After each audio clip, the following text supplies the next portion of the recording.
Bonjour à tout le monde, bienvenue dans cette première activité de l'année. Donc, on commence aujourd'hui avec la professeure Antonella Tastinari. Elle est membre du Sierra. Elle est professeure à l'Université fédérale de Santa Catarina au Brésil et elle est coordonnatrice d'une équipe de chercheurs au Centre d'études des populations autochtones. Donc, elle est aussi elle soutient les recherches de doctorat, de la maîtrise et, et elle coordonne aussi le cours de première cycle en anthropologie. Donc, depuis 1990, elle travaille avec les peuples autochtones du bassin de Ouassa, au nord du Brésil, surtout sur leurs rituels, histoire, organisation sociale, et aussi sur la scolarisation et l'enfance. Donc aujourd'hui, le professeur va nous parler surtout de savoir des femmes Karipuna et Galibi Marwono. Je ne sais pas si je le dis bien. Donc, surtout à propos de la gestation, de l'accouchement et de la première enfance. Donc, on a pensé de faire 20-30 minutes avec la professeure et après, par la suite, si vous avez des questions, on pourrait poser les questions. Aussi, pour ceux et celles qui nous suivent sur Facebook, vous pouvez aussi écrire sur le chat de Facebook si vous avez des questions.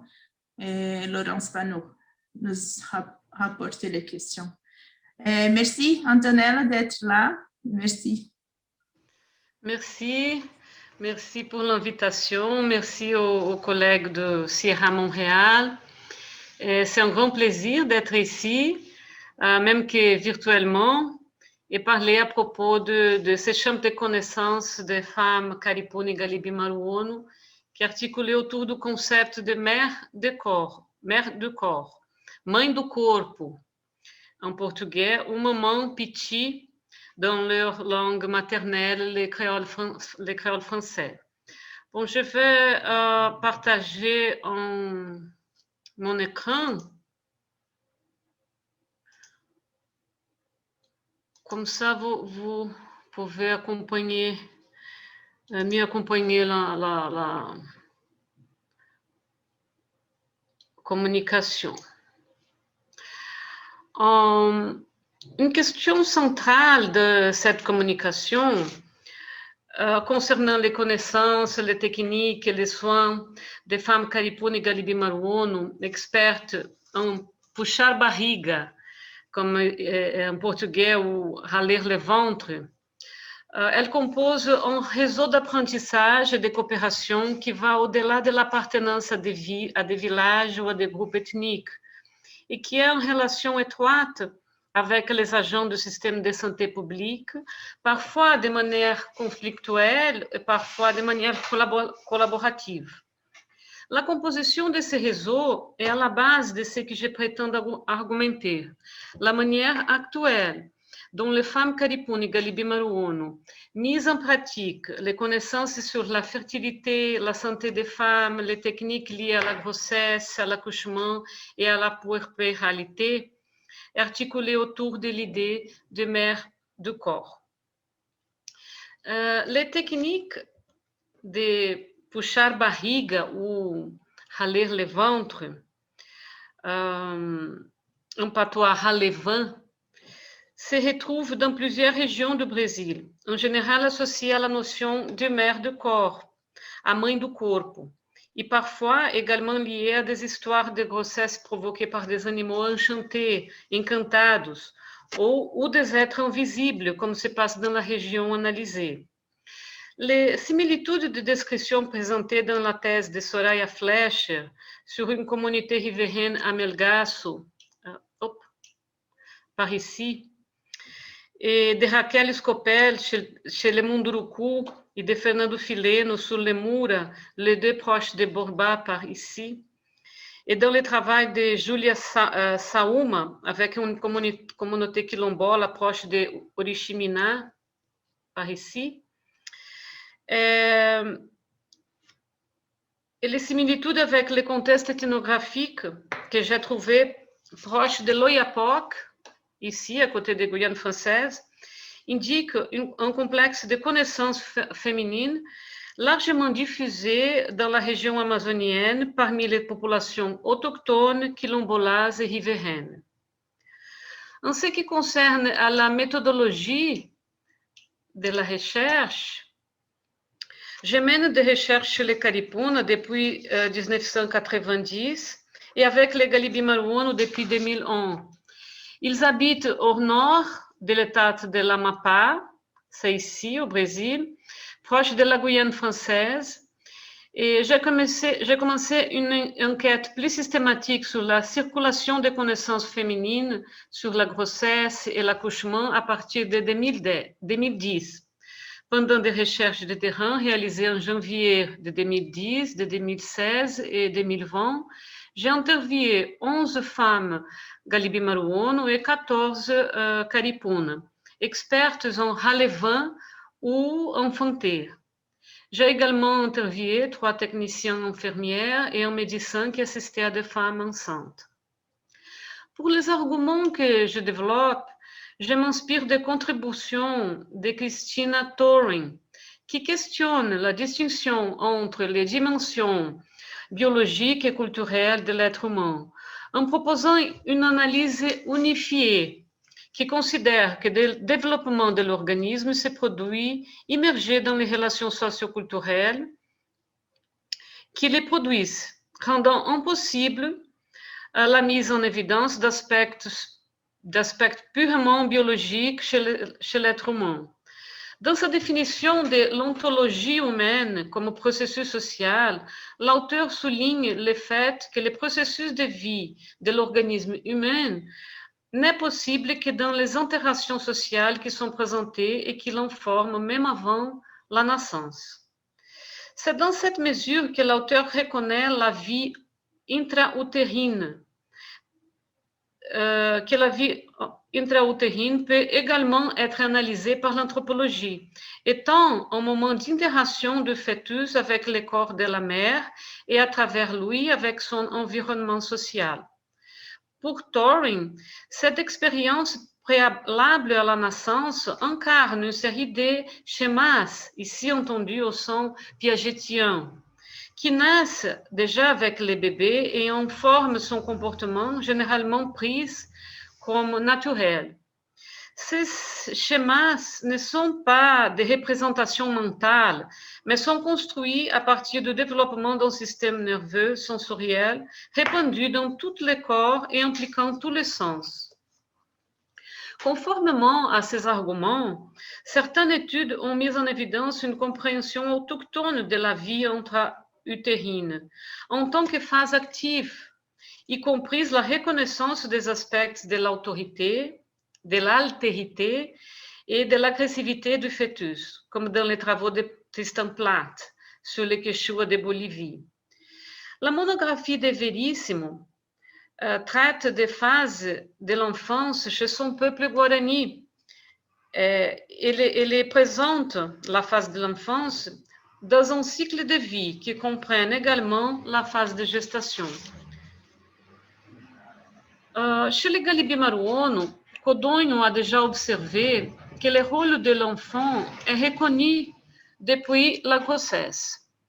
Sa reconnaissance en tant que personne intervient autour de 4 à 5 mois de gestation, lorsque ses yeux commencent à se former et que son âme, qui peut être traduit par âme, esprit ou principe vital, prend place dans l'entraînement du petit corps.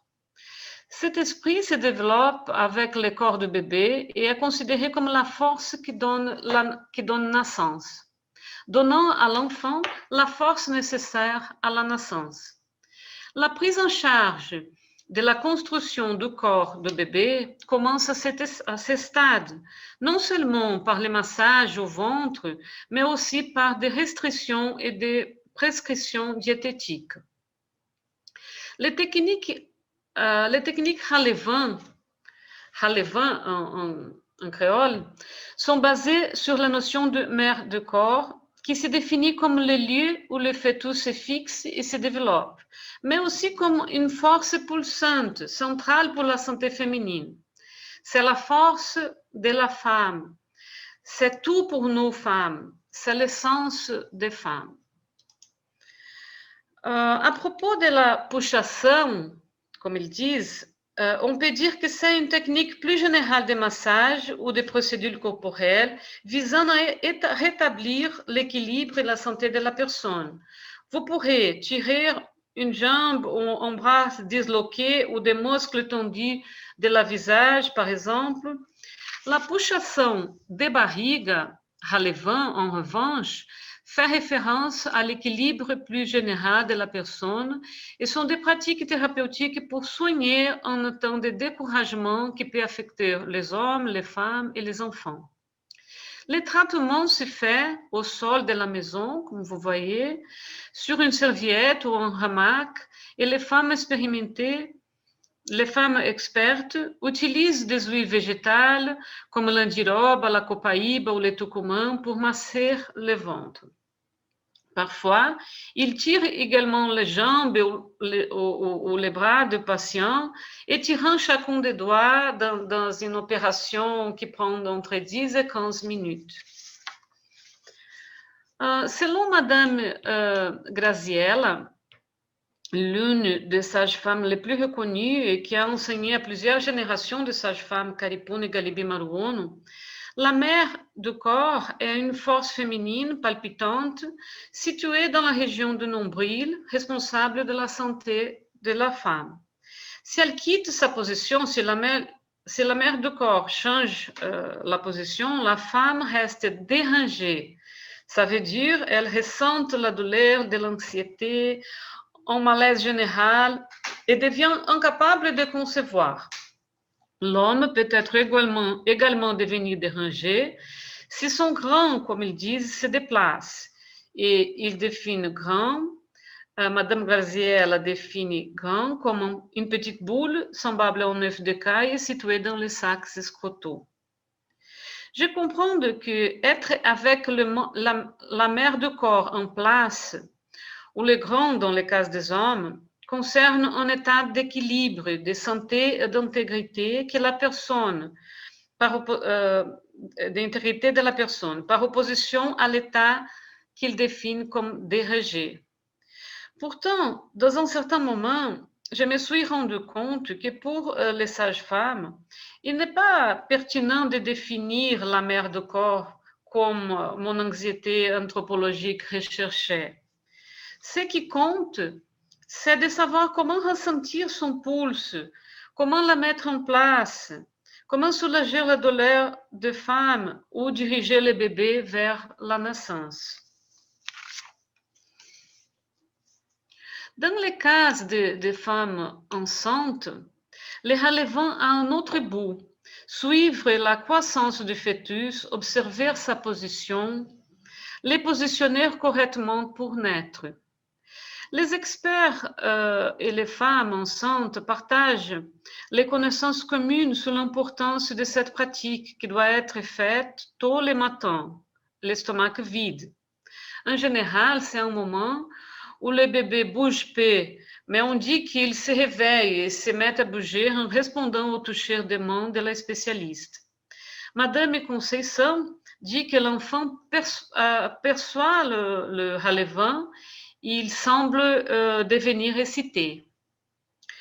Les femmes expertes en relevant expliquent que cette technique est essentielle pour se préparer à une bonne naissance. En fait, le moment de la livraison est presque secondaire à cette préparation. Vers 6 mois, lorsque le fœtus est plus grand, les femmes expertes en relevant observent par le toucher des mains, comme vous voyez qu'elle fait ici, leur position, la vitalité de leurs mouvements, leur taille. Elles dirigent également sa tête vers la bonne position de la naissance. Elles savent bien qu'à ce stade, le fœtus ne restera pas immobile jusqu'à la date de la naissance et peut changer de position. Mais il y a une compréhension qu'il est possible de le diriger vers la bonne position pour naître. Madame Graziella a expliqué que la sage-femme montre, indique, dirige les bébés vers le bon endroit. Je comprends cela comme un exemple de schéma évoqué par Turing, que le bébé apprend dans l'utérus de la mère des sensations provoquées par les touchés de la spécialiste. En faisant la recherche, j'appris l'existence d'un réseau supraethnique de femmes Karipuna et Galibi Maruono, expertes dans les relevants et l'accouchement. On peut dire que jusqu'au milieu du XXe siècle, elles étaient les seules responsables de la quasi-totalité des naissances de cette population. D'une certaine manière, chaque femme Karipuna ou Galibi Maruono maîtrise les connaissances liées à la mère du corps et est prête à accoucher si nécessaire, car elle a déjà assisté à plusieurs accouchements de ses tantes, sœurs ou voisines. Comme Scopel a dit, l'a également observé à propos de Munduruku, il s'agit de reconnaissance mobilisée dans la vie quotidienne des femmes. Cependant, l'apprentissage et la diffusion des techniques de relevant sont étroitement liés à une recherche d'expertise de la part des apprentis, qui extrapolent les connaissances acquises dans les sphères domestiques. Dans un souci d'apprendre de nouvelles techniques, certaines femmes cherchent à accompagner des femmes les plus expérimentées, même si dehors de leur groupe domestique et familial. J'ai soutenu que cette caractéristique de l'ouverture à l'autorité, déjà signalée par Lévi-Strauss pour la mythologie amérindienne, est aussi un aspect des modes d'apprentissage spécifiques de ces populations. On peut utiliser le concept de communauté de pratiques de Jean Lev et Etienne Weng pour penser au réseau qui unissent les femmes Karipuna et Galibi Maruono. Elles se sont liées par des liens de parenté, par consanguinité ou affinité, et à des moments différents, elles faisaient partie de même équipe ou accompagnaient la même sage-femme dans les activités d'apprentissage. Autant que j'ai pu récupérer en essayant de tracer les lignes d'apprentissage, il y a une grande appréciation de connaissances apportées par une madame afrodescendante nommée Ramira, venue de Cassiporé, qui a passé quelques années à la région du Wassa. À madame Ramira, les plus anciennes attribuent l'enseignement des techniques de relevant qu'elles utilisent aujourd'hui. Pour livrer, les sages-femmes travaillent souvent en équipe. Il y a la sage-femme principale qui tiendra l'enfant à la main, mais il est important de compter sur l'aide d'autres personnes, plus ou moins expérimentées, pour tenir la mère dans le dos, pour prendre la mère dans le dos, pour préparer le thé, pour râler le ventre. L'accouchement peut durer longtemps, alors elles disent aussi qu'il vaut mieux travailler en groupe. Elles ramassent cette feuille de l'arbre de Kuya qui repose déjà, le feuille qui repose déjà sur le sol et prépare du thé pour augmenter des contractions. Elle tire le ventre avec de l'huile d'andiroba qui passe également par le canal vaginal pour aider à la dilatation. Elle prépare un thé au poivre ou au gingembre pour donner de la force à la mère et au fœtus. La force du fœtus est reconnue comme un élément important pour sa naissance et certains thés et massages sont destinés à remonter le moral du bébé à naître. Comme nous l'avons vu, cette force qui donne naissance vient de son âme. Après la naissance de l'enfant, la placenta devra sortir entièrement pour couper ce cordon ombilical. Le placenta est également appelé dernier fœtus, qui peut être traduit par le dernier à être né, étant également considéré comme vivant et palpitant. Les sages-femmes râlent le ventre de la femme puerpérale pour aider les placentas à sortir et disent qu'elles sentent son mouvement vivant. On s'attend à ce que les placentas meurent afin qu'ils puissent être enterrés près de la maison, enveloppés dans des tissus et dans une tombe peu profonde. J'ai entendu parler qu'anciennement, elle coupait le cordon ombilical avec une pointe de flèche. Mais actuellement, le système de santé ne les laisse pas couper les cordons. Elles doivent appeler les techniciens infirmiers pour effectuer l'asepsie. Mais j'ai appris que dans les villages de Saizao, que vous voyez à l'écran, persiste la coutume de donner à la mère de couper le cordon ombilical du bébé avec une pointe de flèche préparée par les pères pendant la grossesse et conservée dans l'aventoire de la maison. Je suppose que pour les parents, préparer la flèche et couper le cordon ombilical du nouveau-né doit être un exercice important pour ces populations qui en tout respectent les décisions et l'autonomie des enfants. Les sages-femmes visitent la femme puerpérale pendant 8 jours quand elle prépare des bancs et des thés pour elle et pour les nouveau-nés. Pour les bébés, elle prépare un banc avec des feuilles de coton violet et prennent soin de leur cordon ombilical. Les bancs de siège puerpéral pour la mère est fait d'écorce d'arbres comme andiroba, ucuba, véronique, noix de cajou, mangue, anani, capitiu. Ils disent que le banc est très efficace pour la guérison interne et externe de la région vaginale. La quarantaine est le temps que prend la mère du corps pour guérir et retrouver sa place. À ce moment-là, elles ne peuvent pas manger les aliments gras qui peuvent donner la diarrhée au bébé. La bonne chose est de manger de la soupe de poulet, canja, et des aliments avec peu de gras. Elles ne peuvent pas non plus porter des poids ou faire des activités quotidiennes, restant au lit la plupart du temps. Cela n'est possible que dans la mesure où d'autres femmes les soutiennent à ce stade, généralement des mères ou des sœurs.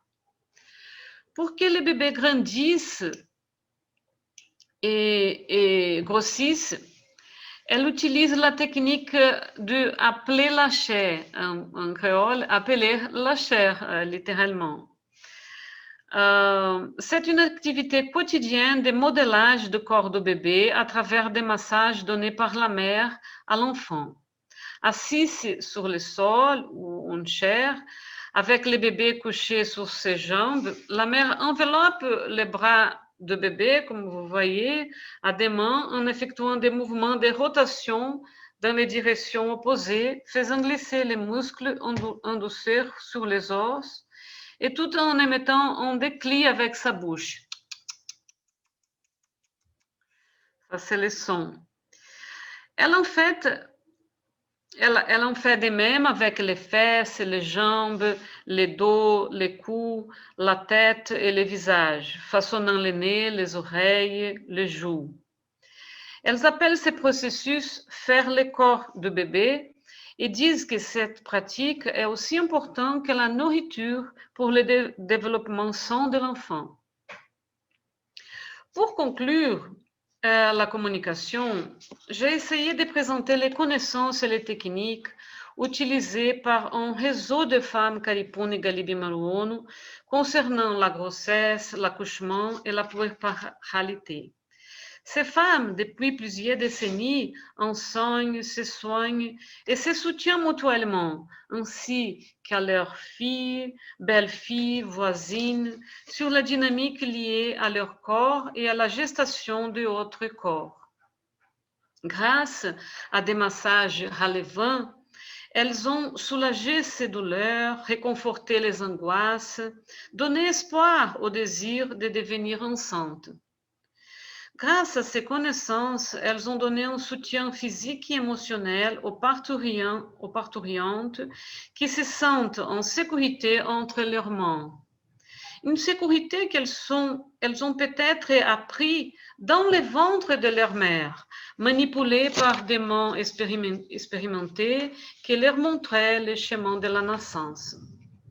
Ces femmes m'ont appris que la mère du corps n'est pas une idée abstraite, mais une force pulsante qui réside dans la région de notre nombril et qui nous donne l'équilibre. De même que leur savoir ne se traduit pas par une exégèse discursive, mais se propague à travers leur corps, à travers les ouïes et les massages, à travers les bains chauds et les pansements, à travers les thés stimulants et thérapeutiques. Je dédie mon admiration et mon respect à ces femmes et j'espère que mes paroles soient un moyen de valoriser leur travail. Merci.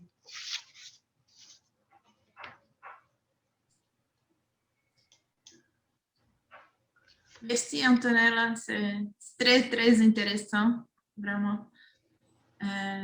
Donc, je ne sais pas si vous avez des questions, soit vous pouvez écrire sur le chat, soit vous pouvez aussi les poser directement à professeur Antonella.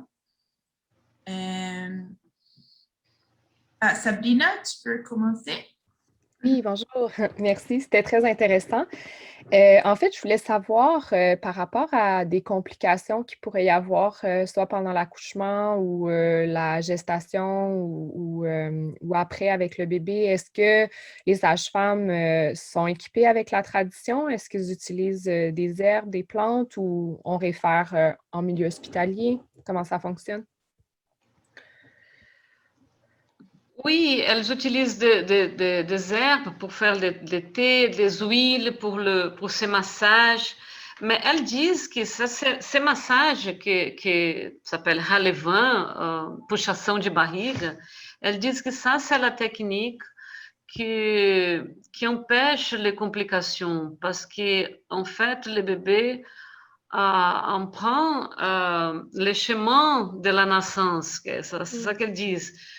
Et pour le système de santé, ça, c'est pas admissible parce qu'ils disent que le bébé va changer, que c'est dangereux de bouger le bébé dans l'utérus de la mère. Donc, elles sont découragées avec ces pratiques. Alors, les sages-femmes plus âgées ont plus de courage, confiance. Donc, elles font les techniques pour changer la place du bébé et elles disent que je n'ai pas je n'ai pas les données statistiques, mais elles disent qu'il n'y avait pas beaucoup de complications quand elles faisaient le Halevan, parce que ça s'est fait comme presque une fois par semaine. Après les 5-6 mois de gestation, elles font régulièrement le Halevan, comme vous avez vu les photographies. Elles disent que ça, c'est important parce que les bébés comme ça, elles voient si le bébé ne bouge pas, s'il faut faire quelque chose. Et quand même, il pourrait avoir une collaboration avec le système de santé. Mais en fait, même que le système de santé essaye de faire une collaboration parce qu'ils ont une politique de sage-femme traditionnelle. L'État de l'Amapá a une importante politique publique de valorisation de sages-femmes traditionnelles. Mais quand même, elles sont découragées de pratiquer le Halevan. Elles sont encouragées à accompagner pendant l'accouchement, mais pas pour faire la pratique du Halevan. Ça, c'est bizarre. Ben, c'est particulier parce que j'ai étudié beaucoup quand même les mœurs et les traditions un peu partout dans le monde en ce qui entoure la maternité ou en fait l'accouchement et le pré et le postnatal. Et il y a beaucoup de liens, en fait. Hein. C'est fou comment, par exemple, dans la tradition orientale ou, par exemple, en Algérie, ils vont utiliser des massages avec des foulards. Au Mexique aussi, le rebozo. Là, vous parlez des massages. Donc, c'est quand même intéressant de voir que la tradition de loin, c'est la même chose un peu. Oui, c'est intéressant. Et quand même, parce qu'elles ont appris avec une madame qui est venue de notre part. Donc, c'est quelque chose comme ça marche bien, elle est très utilisée dans toute l'Amazonie. Non? Vous voyez la carte. Merci. Je ne sais pas si on a d'autres questions. Moi, j'aurais une question aussi, Antonella. Tu disais qu'en vérité, toutes les femmes, elles maîtrisent déjà cette tradition parce qu'elles sont habituées aussi à voir aussi les femmes plus âgées, aussi à accompagner les accouchements aussi de leur tante, je ne sais pas, de leur famille. Est-ce qu'en vérité, les jeunes femmes de la communauté aussi suivent la tradition aussi d'être sage-femme? Justement, elles apprennent, il y a comme cette tradition continue aussi aujourd'hui? Oui, en fait, ça continue. On peut... imaginez-vous que la plupart des accouchements sont faits à la maison jusqu'à aujourd'hui. Donc, c'est normal que une jeune fille a déjà vu un accouchement et a participé parfois. Il y a le personnage de la jeune fille qui regarde l'accouchement un peu à part. Et après, quand elle est déjà plus grande, elle peut se proposer à suivre une sage-femme. Elle demande à une sage-femme de les suivre. En général, les filles de sages-femmes font ça d'habitude. Elles suivent la mère. Mais si une fille a l'intérêt d'apprendre, elle peut demander à son belle-mère ou à une voisine. Elle va chercher une sage-femme qui connaît bien pour la suivre pendant elle fait le relevant et elle peut être invitée si elle va bien. Elle peut être, si elles ont confidence, elle peut être invitée pour participer dans un accouchement. Et c'est ça qu'elles disent, que l'accouchement peut durer longtemps. Donc, c'est intéressant qu'il y a plusieurs femmes qui les accompagnent. Mais peut-être au moment de l'accouchement, la femme est toute seule ou elle a juste une voisine. Et comme ça, la voisine va l'aider à faire l'accouchement parce qu'elle a déjà vu plusieurs. Donc, c'est ça. Alors, après les années 90, ça a commencé cette politique de valorisation de sages-femmes traditionnelles à l'état de l'Amapá. Mais avec ces politiques, elles ont invité les sages-femmes à faire un cours de sages-femmes traditionnelles. Ça, c'est un peu contradictoire parce que c'était pour valoriser son connaissance, il n'avait pas besoin d'un cours. Mais elles sont invitées pour faire un cours et pour apprendre à couper les cordons avec un asepsie et Et en fait, dans les cours, elle commence à être découragée parce qu'ils disent que si la mère ou le bébé est mort, elle peut être arrêtée en prison. Donc, elle commence à être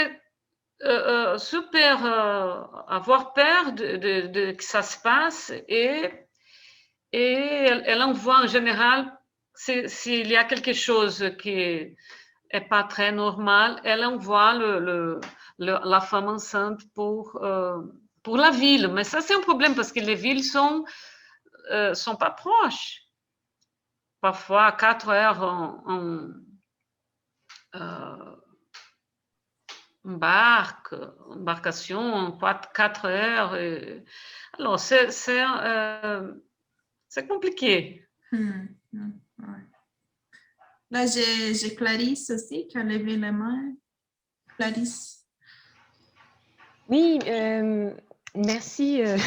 Merci pour cette présentation.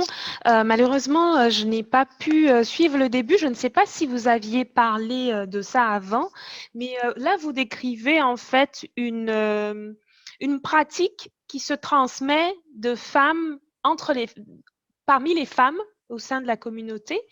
Nous, quand on avait voyagé d'ailleurs avec Maria, on était dans le Para et on avait rencontré des hommes, notamment donc un homme paget qui nous disait qu'il pratiquait aussi l'accouchement. Alors, je voulais savoir quelle était la place des hommes. Peut-être vous en aviez parlé. Merci. Oui, ça c'est pas interdit des hommes de participer. Ça, c'est intéressant. C'est une connaissance des femmes, mais c'est pas comme une société secrète.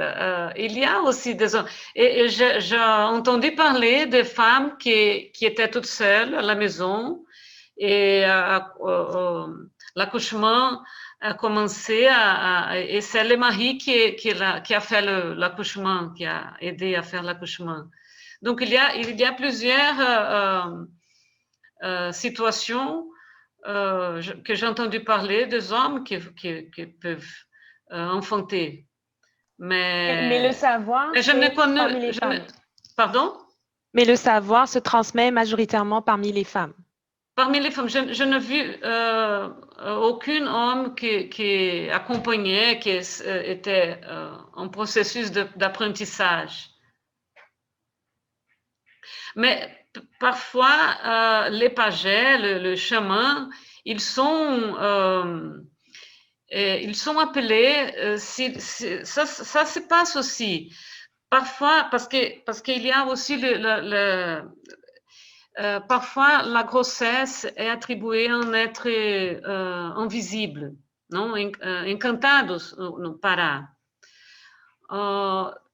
Si la grossesse est, si c'est le cas, le pages est appelé pour aider à la naissance parce que le bébé est considéré comme un fils de Caruana, un fils de ces êtres invisibles. Ah, d'accord. Merci beaucoup. C'était super intéressant. Mais vous voyez, c'est à l'état du Pará, et donc ça c'est pas une chose d'un unique peuple autochtone, c'est très répandu.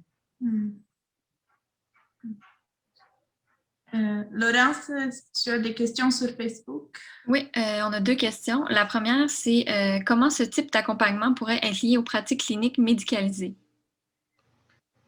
Pardon, comment ce type d'accompagnement pourrait être lié aux pratiques cliniques médicalisées? Pourrait quoi? Je n'ai pas compris. Comment ce type d'accompagnement pourrait être lié aux pratiques cliniques médicalisées? Como poderia ser inserido também na... Ah, d'accord. Oui, en fait, la politique de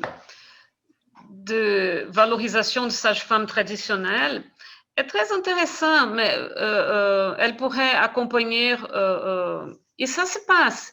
Parce que quand le sage-femme voit que quelque chose c'est pas normal, qu'il faut aller, qu'elle ne donne pas, qu'elle n'est pas capable. Parfois, elle va, non, je ne suis pas capable, on peut aller à l'hôpital. Elle accompagne la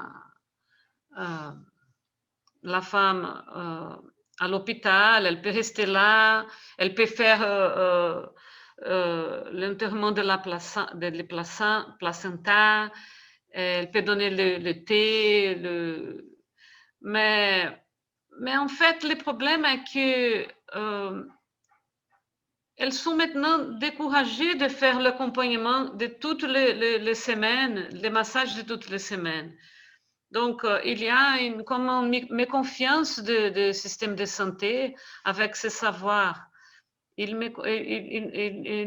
n'ont pas de confiance et qu'est-ce qui se passe? C'est que les sages-femmes plus jeunes ne sont pas aussi très confidents en soi-même. Et il y a quelques-unes qui ont étudié à l'université, elles sont maintenant infirmières. Et ça, c'est intéressant parce qu'elles sont infirmières et elles retournent pour travailler à l'infirmerie des villages. Et là-bas, ces jeunes infirmières aident les sages-femmes. Et comme ça, il commence à avoir une intéressante collaboration entre les systèmes de santé parce que l'infirmière elle-même est fille ou d'une sage-femme. Donc, je crois que ça, c'est intéressant. Ça, c'est une possibilité d'inclusion. Ben, merci. La même personne pose une deuxième question. Elle demande quelles sont les perspectives pragmatiques de votre recherche que vous imaginez? Bon, j'imagine que quand on parle que ça c'est une connaissance importante et que c'est une forme de valoriser leur connaissance. Et en rapport, en collaboration avec l'université de l'Amapá, ils ont une université très proche à la ville de Oiapoque. Et on essaye de faire comme un cahier avec tous les sages-femmes, comme en hommage, qu'on fait les références à leurs connaissances. Et ça, le projet est qu'une étudiante caripuna va traduire en créole, qui est leur langue maternelle. Comme ça, mon espoir est que les jeunes filles commencent à être plus encouragées avec ces connaissances. Merci. Sabrina, tu as une autre question?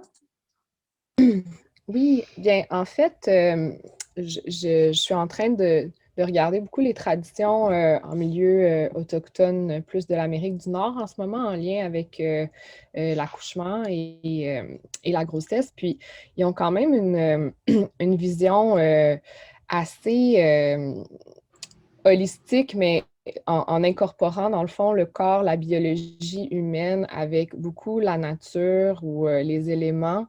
Puis, je pense qu'il y a une vision assez métaphorique qui amène, je pense, une confiance au corps ou à la femme d'accoucher. Puis, je ne sais pas, est-ce qu'il y a un peu cette approche-là, mis à part les techniques de massage ou les plantes, est-ce qu'il y a une philosophie qui entoure, qui doit aider aussi, je pense, à l'accouchement ou à la maternité en soi, ou à faciliter même ce processus-là, j'imagine? Mais tu parles de contexte urbain ou pour les autochtones? Pour les autochtones, en général, oui. Parce qu'ici, au Brésil, ça commence à être très demander ou chercher pour les personnes non autochtones de faire un accouchement humain, ou comme ils disent, plus humain, plus naturel. Mais ça au point que j'ai pu comprendre, il n'y a pas une grande théorie ou exégèse ou quelque chose, parce que j'ai essayé de parler, de comprendre l'idée de mère de corps ou l'état dérangé qu'il parle, qu'est-ce que c'est ça? Mais ça a commencé c'était intéressant parce que la sage-femme, simplement, elle dit « Ah, la mère du corps est l'utérus ». Parce que ça, c'est la traduction que le système de santé a fait. Mais j'ai dit non, ça me paraît que non. Et l'infirmière disait non, c'est pas l'utérus parce que l'utérus ne change pas de la place. Elle ne peut changer pour où est le stomac, par exemple, mais la mère du corps change de la place. Donc, elles n'ont pas beaucoup envie de parler de grandes théories, mais c'est quelque chose qu'elle apprend à sentir avec les mains. Et ça, je crois que c'est intéressant parce que je vois comme une communication des sages-femmes avec le bébé à travers les massages, l'utérus, le ventre de la mère. Je crois qu'elles communiquent parce qu'elles disent qu'au début, le bébé ne bouge pas, mais quand elles commencent à faire le massage, le bébé se réveille et devient excité. Donc, c'est intéressant. Je crois que ça, c'est la base, mais je n'ai pas trouvé une grande théorie ou cosmologique. Intéressant. Puis, dans le fond aussi, par rapport à ça, parce qu'on sait qu'au Brésil, le taux de césarienne est le plus élevé au monde. Il y a d'ailleurs un documentaire, je ne sais pas si vous l'avez vu, là, par rapport à ça, sur l'humanisation des naissances. Et donc, est-ce qu'on sent justement, j'ai comme compris de ce que vous avez dit précédemment, qu'il y a comme une ouverture à revenir à ces méthodes ancestrales-là, pas juste d'un point de vue probablement de la femme cosmopolite qui vit dans la ville, mais aussi du milieu de santé ou des milieux hospitaliers. Est-ce qu'on est rendu là ou est-ce qu'on est encore à essayer de décourager ou déraciner? Oui, là-bas, à l'Oyapock, elle commence à être demandée à travailler dans la ville de Oyapock, mais c'est pas une chose pour les femmes non autochtones, mais elles ont beaucoup peur de faire quelque chose et perdre le bébé ou la mère, donc c'est pas encore tranquille. Mais ici, au sud du Brésil, il y a aussi une grande recherche pour les connaissances. Et il y a aussi les sages-femmes non autochtones qui ont appris avec les autochtones et ils utilisent donc elles sont valorisées parce qu'elles ont appris avec les autochtones. Mais elles essayent de faire un mélange de techniques et comme ça, elles travaillent aussi avec toute une cosmologie liée à la Lune, au moment de la Lune, des étoiles. Mais c'est pas ça que j'ai trouvé à l'Oyapock. J'ai trouvé les massages, le relevant. Et c'est intéressant parce que le relevant, c'est pas juste une technique, mais c'est un moment de rencontre entre femmes. Par exemple, il y avait une femme qui voudrait avoir un autre bébé, mais elle ne réussissait pas. Et elle demandait à une experte de Halevin pour devenir enceinte. Et le moment de Halevin, c'était comme un traitement 3 fois par la semaine, pendant le matin. Le moment de Halevin était un moment que les femmes de la famille étaient toutes ensemble et elles racontaient les histoires. Ah, mais tu te rappelles de l'autre madame qu'elle ne réussissait pas en santé, maintenant elle fait le Halevin, elle a réussi. Et comme ça, c'est un moment de raconter les histoires, de se renforcer l'une l'autre. Je crois que c'est intéressant. Parfois, on préfère comme le cosmologie, non, comme une théorie ou philosophie ou ontologie, non, l'ontologie. Mais parfois, je crois que c'est juste un moment de rencontre. Ça, c'est intéressant et Ouais. Merci. d'enregistrer et de valoriser, non? Oui. Je vois, Clarisse, tu as une autre question aussi? Oui, merci. Je voulais savoir, vous avez parlé du fait qu'il y avait de la crainte qui naissait de plus en plus parmi les femmes. Est-ce que c'est par rapport à cela que vous avez ce désir de valoriser ces connaissances-là? Est-ce que d'une certaine manière, ces connaissances-là, elles sont en danger de disparition? Oui, oui, malheureusement, je crois qu'elles sont un peu en danger parce que les filles ne sont pas toujours en train d'accompagner les sages-femmes pour apprendre. En général, il y a peut-être l'opportunité d'étudier à l'université, devenir infirmière ou médecin. Mais c'est intéressant parce que, par exemple, je suis allée l'année dernière à l'université pour donner un cours et pour les autochtones. Et l'une disait que elle était enceinte et tout le monde disait qu'elle devrait accoucher dans la ville, que c'était plus avec plus de sécurité. Et elle a dit non, je vais accoucher avec ma grand-mère dans le village. Donc, quand même, elles ont beaucoup de confiance avec le grand-mère. Mais le problème les dangers de disparition de ces connaissances, c'est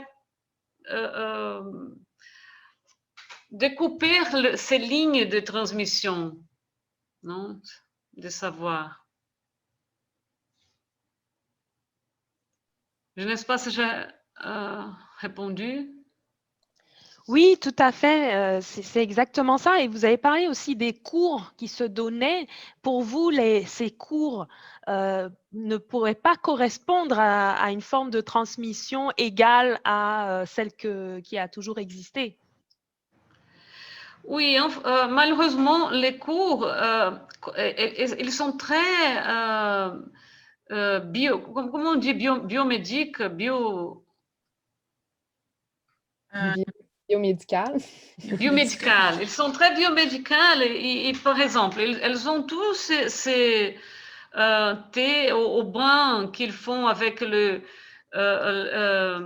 écorces de l'arbre, des arbres. Ils utilisent le coton, les feuilles de coton violet, qui c'est comme violette agésienne, je ne sais pas le nom, mais c'est aseptique.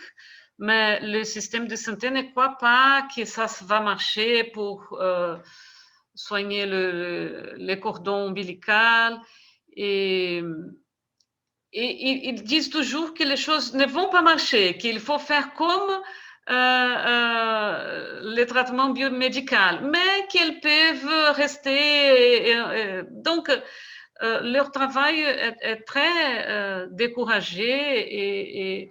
Mais les sages-femmes plus expertes, elles aiment aller dans ces cours parce qu'elles peuvent connaître et parler avec des sages-femmes de l'autre peuple, de non-autochtones, quilombola. Donc, elles aiment bien aller au cours parce qu'elles peuvent connaître des autres sages-femmes et parler. Et elles disent qu'elles apprennent beaucoup. Mais pour les plus jeunes, les cours est un peu décourageant et parce qu'ils ne croient pas, en fait, ils ne croient pas au traitement. Alors, j'aimerais faire une recherche avec quelqu'un de biomédical, de champ biomédical pour travailler ensemble. Peut-être ils vont voir que c'est intéressant, non? Que ça marche. Parce que, par exemple, l'huile d'andiroba, ça devient chaud. Quand on fait qu'elles disent râler les vents, non? Ça devient chaud. Donc, c'est très efficace. L'idéal, c'est ça serait qu'il y ait comme une certaine validation scientifique de ces techniques-là? Oui, ça c'est le problème. Il faut avoir une validation scientifique, mais la validation scientifique demande d'autres choses. Parce qu'en fait, l'efficacité, je crois que c'est pour tous les conjoints, là, les femmes tout ensemble, qu'ils parlent, qui encouragent l'une l'autre, et les shows de l'huile d'andiroba, et alors tout l'ensemble qui est efficace, non? Mais une étude scientifique va voir, ah non, l'huile d'andiroba n'est pas efficace et donc ça ne marche pas. Je ne sais pas si c'est bien Oui, compris. merci, c'est vraiment très clair, merci. Je ne sais pas si on aurait d'autres questions, sinon on a déjà attendu le temps. J'avais juste un commentaire par rapport à ça parce que c'est étrange. Je pense que tout ce qui est plus ancestral ou est souvent dévalorisé par des pratiques plus jeunes ou scientifiques, mais j'ai l'impression que ça vient souvent par peut-être un sentiment, une crainte de peut-être perdre sa place. En tout cas, je ne sais pas, parce que des alliances entre la science et le traditionnel, je pense que ça a sa place, mais en tout cas, c'était juste quelque chose que je voulais rajouter par rapport. Merci. Il y a juste un commentaire de Joanna. Une perspective plus ethnographique pourrait soutenir ce type de point de vue. Juste un commentaire. Donc, merci beaucoup, Antonella. C'était fort intéressant. Puis, je vous invite aussi, Antonella, à faire un film ethnographique, n'est-ce pas, Antonella, qui est sur Vimeo. On pourrait vous donner... Ah oui. C'est très intéressant. Je l'ai regardé il y a quelques jours. C'est justement, ça parle des pratiques, justement, de la construction du corps. Donc, c'est sur Vimeo, mais je pourrais vous envoyer le lien.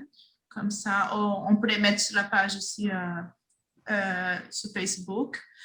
Et je vous invite à les regarder, etc. Mais merci, Antonella. Merci à vous. C'est un plaisir. Beaucoup. Merci à tout le monde. Merci pour les questions. Merci, Antonella. Merci à vous.